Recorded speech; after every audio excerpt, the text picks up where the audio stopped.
Hello one and all. Welcome to the course Introduction to Data Structure and Algorithms. I am JP Sahu.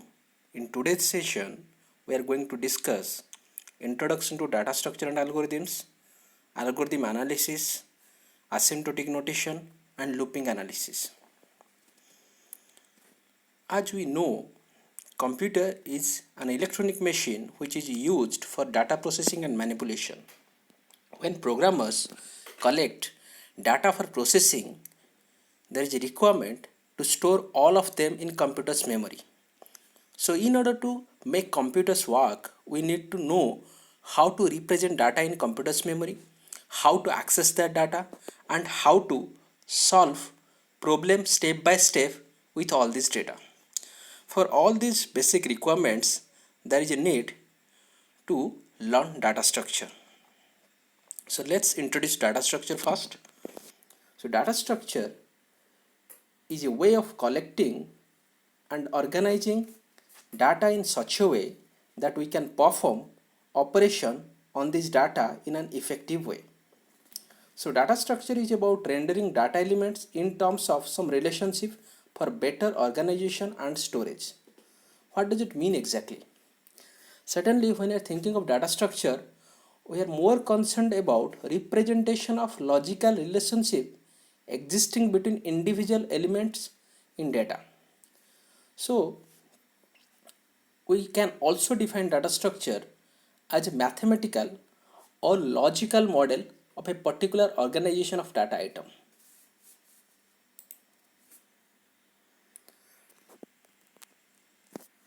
So now next, what is algorithm? Algorithm is a step-by-step method or procedure to solve a problem. So data structure and algorithm are interrelated. Choosing data structure affects the kind of algorithm we use, and choosing an algorithm affects the data structure we follow. So, and we see the algorithm as a finite sequence of instructions, each of which has a clear meaning and can be performed with a finite amount of effort in a finite length of time. No matter what the input value may be, an algorithm terminates after executing a finite number of instructions. And when we see this algorithm and data structure are combined, we represent it as program. So program is implementation of algorithm in some programming language, and we found program is a set of instructions.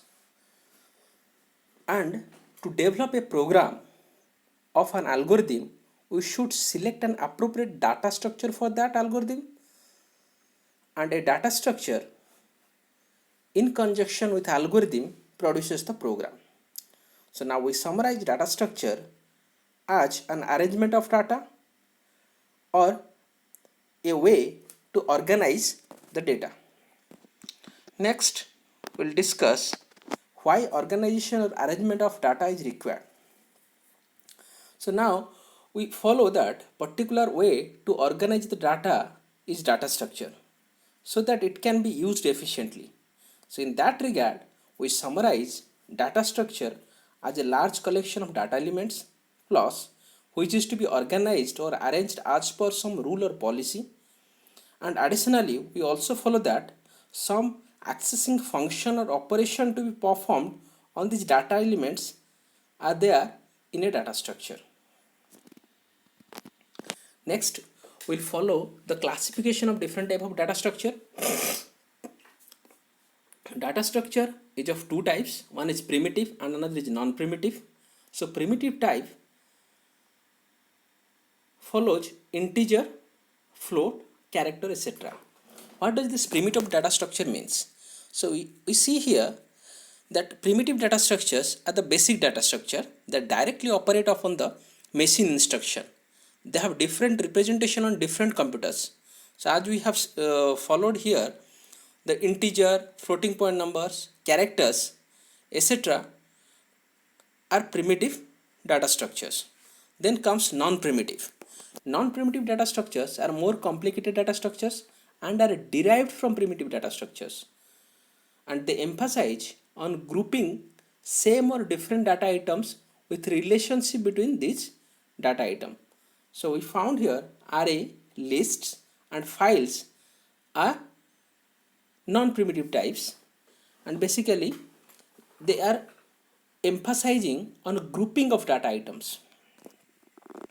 Next, we have list categorized in two types, linear list and non-linear list. What is linear list? A data structure or a list is said to be linear if its elements form a sequence, and this sequence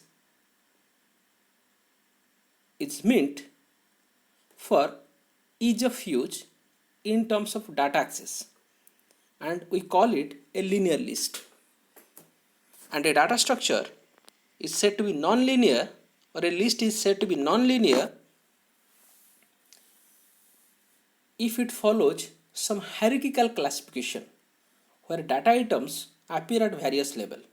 So in this example, we see stack and queue are of linear type and tree and graph are of non-linear type. Next, we'll follow different data structure operations. The first operation is traversing. It is used to access each data item exactly once so that it can be processed. The next is searching. Searching is an operation which is used to find out the location of the data item if it exists in the given collection of data items. Next comes inserting. The operation of insertion is used to add a new data item in the given collection of data items. Further, we introduce deleting. The deletion operation is used to delete an existing data item from the given collection of data items. Next comes sorting. The sorting operation is used to arrange the data items in some order. That means in ascending or descending order in case of numerical data, and in dictionary order in case of alphanumeric data. And the last one we follow here as merging. It is used to combine the data items of two sorted collection of data items into a single sorted collection of data items. So now we conclude the data structure operation here into 6 categories. One is traversal, searching, insertion, deletion, sorting and merging. So all the data structure what we have discussed, they follow all these operations. Next, we'll follow algorithm analysis. As we already discussed, algorithm is a finite sequence of instructions, each of which has a clear meaning and can be performed within a finite amount of time. So to analyze an algorithm means determining the amount of resource such as time and space need to execute it.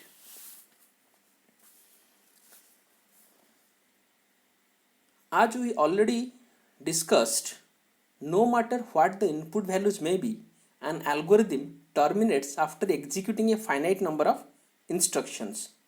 So now we follow this finite number of instruction as finite time, and there arises a need to think about time complexity. The time complexity of an algorithm is basically the running time as a function of input size.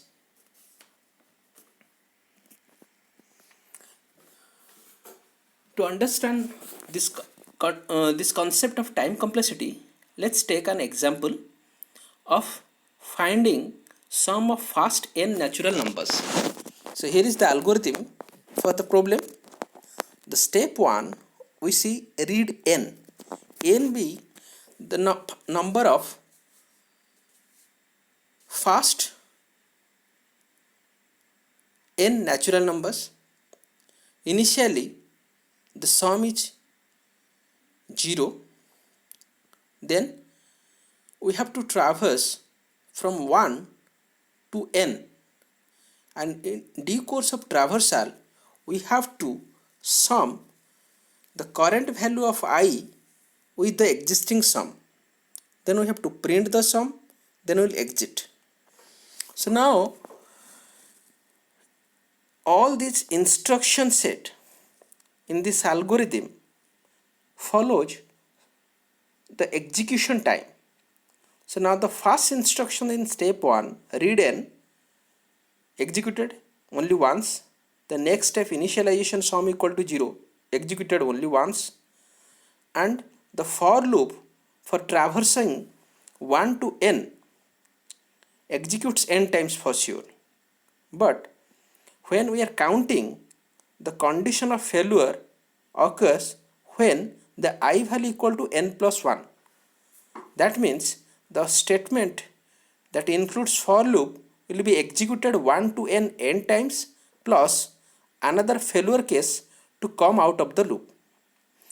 But when the loop is success, then only the summation operation inside the loop will be executed. So definitely it will be executed n times. And the print operation is out of the for loop and it will be executed only once.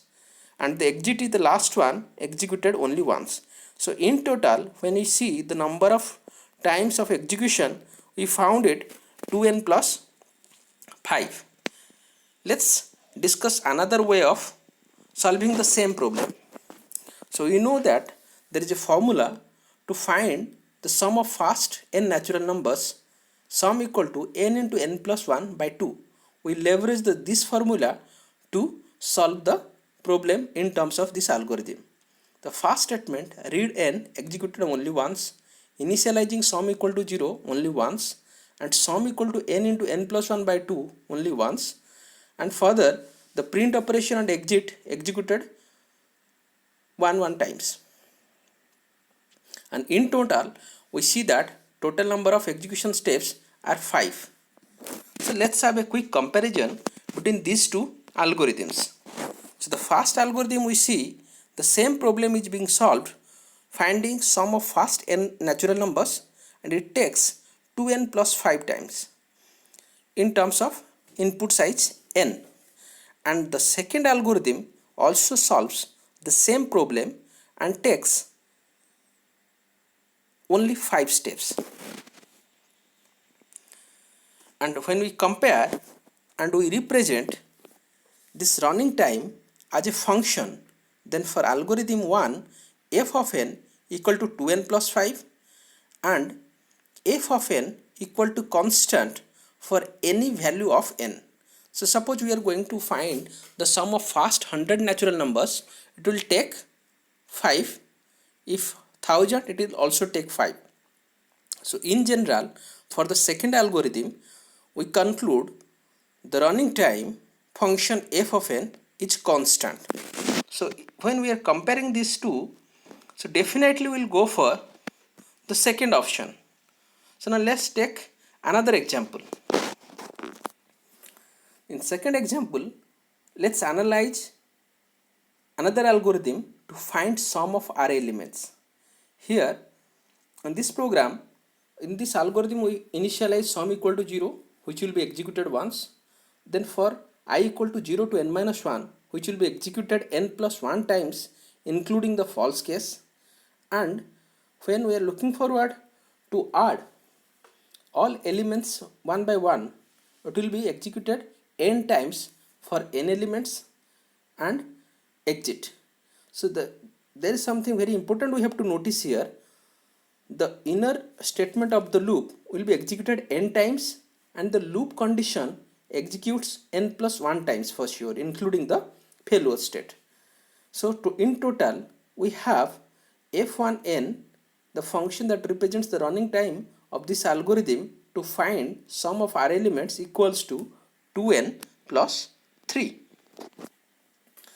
And let's rewrite this algorithm again, adding one more step to print, to display the sum. Initializing sum equal to 0 1 times, for I equal to 0 to n minus 1, n plus 1 times n including the failure condition, then sum equal to sum plus a of I, that means ith element in the array, equal to n times, and one more step we have added here, display s, which is executed one time and exit is one time. In total we have f2 of n equal to 2n plus 4.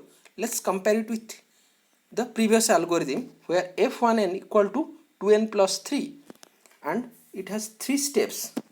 But the next representation we have 4 steps. We introduced display s statement at step 3. So now this f1n function and f2n have two different values, but the growth rate of these two functions are same. So how to prove that these two functions f1n and f2n are same? For this thing we require the concept of asymptotic notation. So asymptotic notation, when we are following, we are usually interested in the growth or order of growth of the running time of an algorithm, not in the exact running time. So this is also referred to as the asymptotic running time. Let's think about the running time of an algorithm more carefully. So in this regard, we can use a combination of two ideas. First, we need to determine how long the algorithm takes in terms of the size of its input.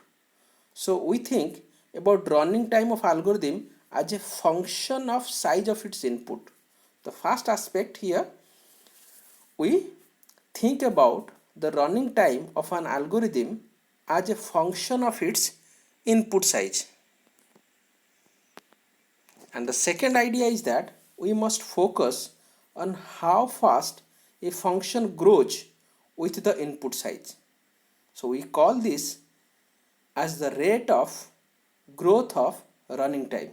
So two aspects. One is considering algorithm as a function, the running time of algorithm as a function of size of its input, and other is rate of growth of running time. And here we introduce big O notation. So the big O notation represents the set of all functions which have growth rate either equal to or less than n. More formally, if f of n equal to order of g of n, then there exists some constant c for which 0 is less than f of n, less than equal to c into g of n for all values of n greater than n0. We can say that f of n is order of g of n. Let's discuss more about this following the given figure. We can see there are two functions depicted here. One is f of n and another is g of n. So now the f of n and g of n started, and in due course of time we observe that sometimes f of n goes higher, sometimes g of n goes higher. But we notice after a particular point n0, the value of f of n will never reach g of n. And we can say that f of n is always less than some constant c into g of n after a particular point n0. So we are more concerned about a constant c here and the value of n equal to n0 here, because this condition of f of n less than equal to c into g of n will always occur after a point n0, not before that. Next, let's follow few examples for big O notation. Let's see, there is algorithm 1 here. We have already given example. For algorithm 1, say the running time f of n equal to 5n plus 5. So what is the running time? We have to find in terms of a big O notation. The easiest way is to follow the inequalities. So now the function f of n equal to 5n plus 5 is less than equal to 5n plus n. So now we have to find two things. One is for which value of initial n0 and constant c we have f of n is less than some constant into g of n. So in that regard we will find the sum constant is nothing but the constant c what we have taken. Let's keep on iterating from initial value of n equal to 1, and the coefficient of this f of n, coefficient of this n in function f of n as constant c. So now we see that 5n plus 5 is less than equal to 5n plus n. Otherwise 5n plus 5 is less than equal to 6n. So we can take a c equal to c is some constant equal to 6 and g of n is equal to n. So we can justify f of n equal to 5n plus 5 is less than some constant c equal to 6 into g of n, where g of n equal to n. So now only thing we have to find out is the initial value of n0. So now let's iterate from the first value 1. Let n equal to 1. Then the condition 5n plus 5 less than equal to 6n doesn't satisfy. When n equal to 2, again we'll check 5 into 2 10 plus 5 15 less than equal to 6 into 2 12, which fails again. N equal to 3, we see 5 into 3 15 plus 5 20 less than equal to 6 into 3 18, which fails again. N equal to 4, 5 into 4 20 plus 5 25 less than equal to 6 into 4 24, which fails again. So now for value n equal to 5, let's see. So 5 into 5 25 plus 5 30 is less than equal to 6 into 5 equal to 30. So for the value of n0 equal to 5 and the value of constant c equal to 6, we justify the function f of n equal to 5n plus 5 less than equal to some constants 6 into g of n, where g of n equal to n, and we can easily write here n0 equal to 5, c equal to 6, so that f of n is less than c into g of n, where c equal to 6 and g of n equal to n. So this satisfies the condition for Bigot notation, and we can easily write here f of n equal to order of n. Let's take another example here. f1n equal to 2n plus 3. So now let's reduce this. 2n plus 3 is less than equal to 2n plus n. 2n plus 3 is less than equal to 3n. So now again we see that constant c equal to 3 and f of n equal to 2n plus 3 and g of n equal to n. So we have to find the value of n0 to satisfy the condition for Bigot notation. So for n equal to 1, we calculate it. 2 into 1 2 plus 3 5 is less than equal to 3 into 1 3, which fails.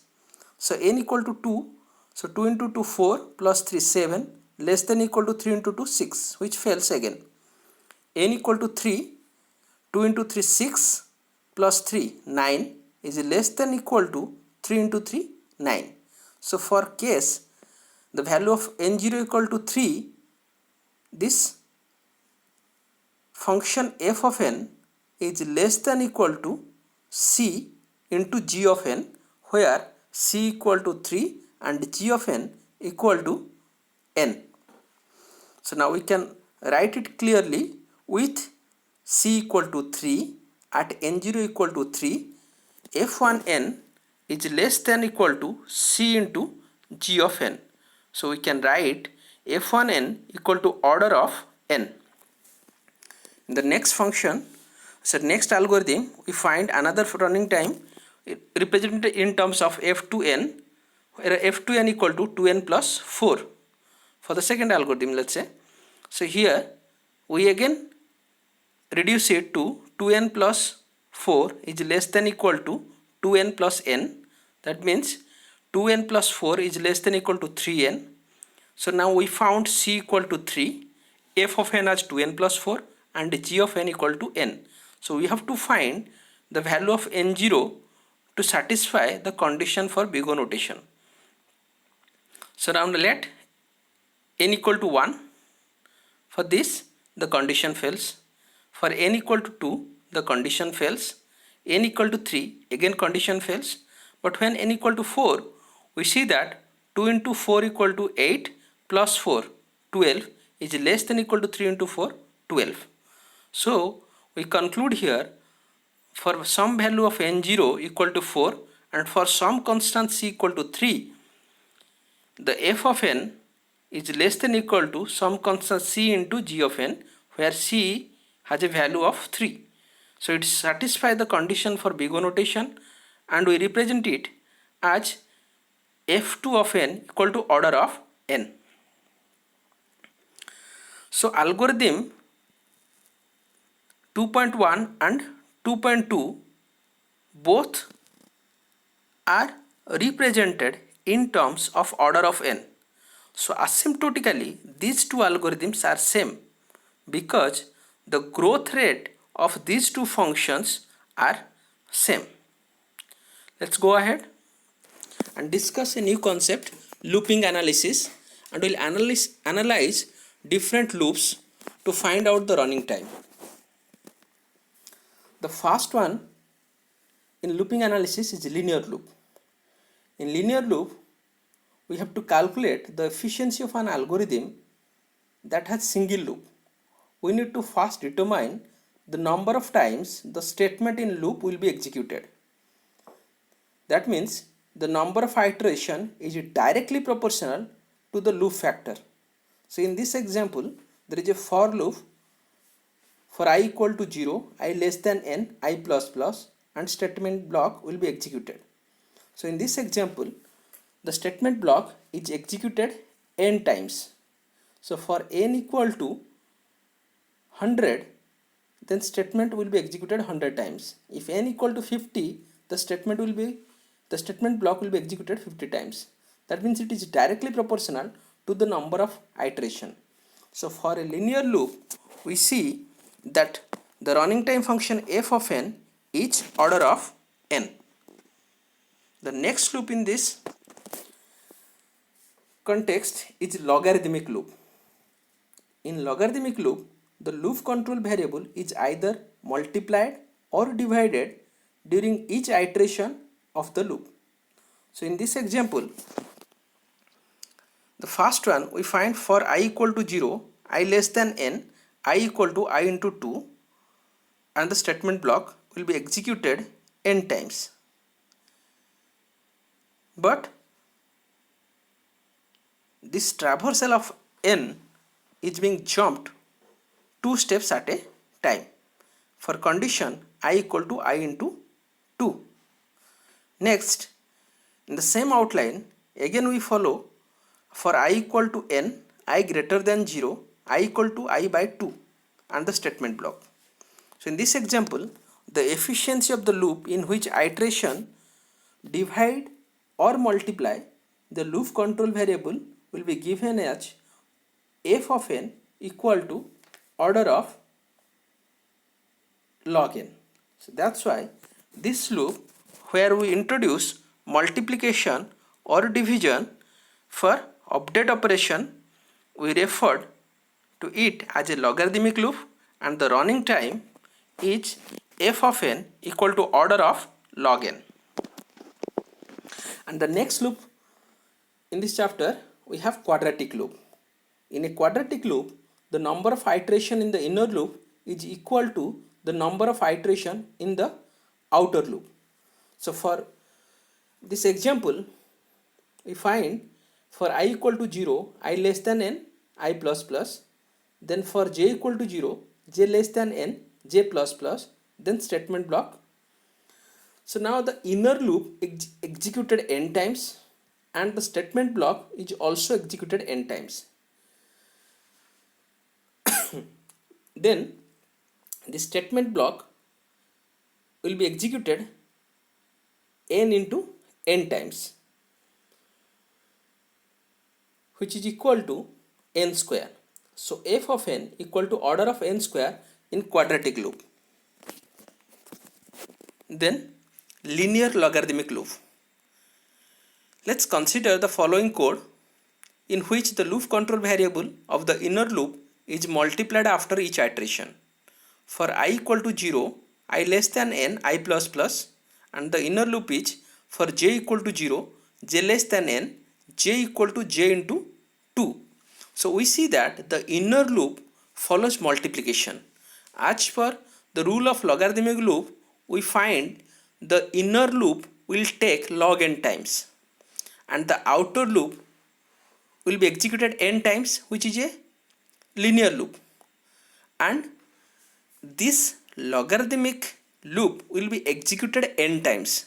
So total running time here is the number of iteration in the inner loop is log n, and the inner loop is controlled by outer loop with iteration of n times. So in total n into log n times.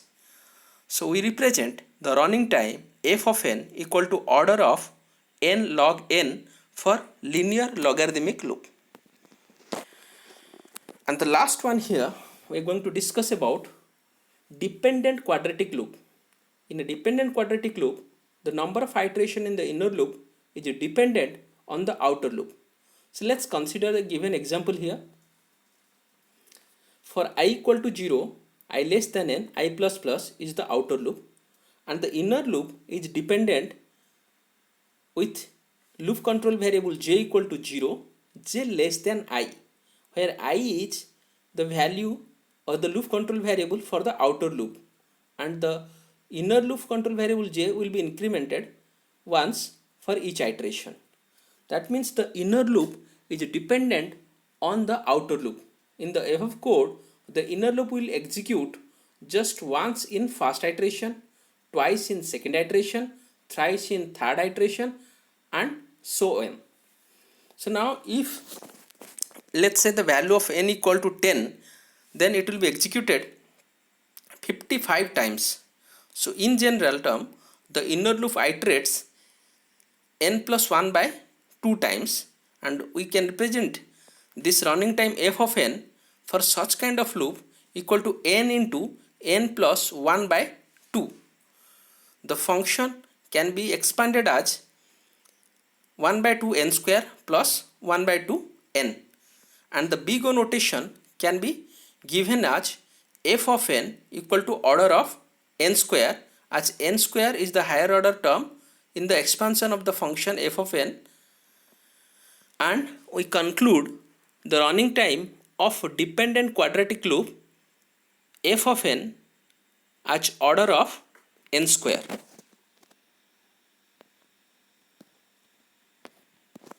Thank you all.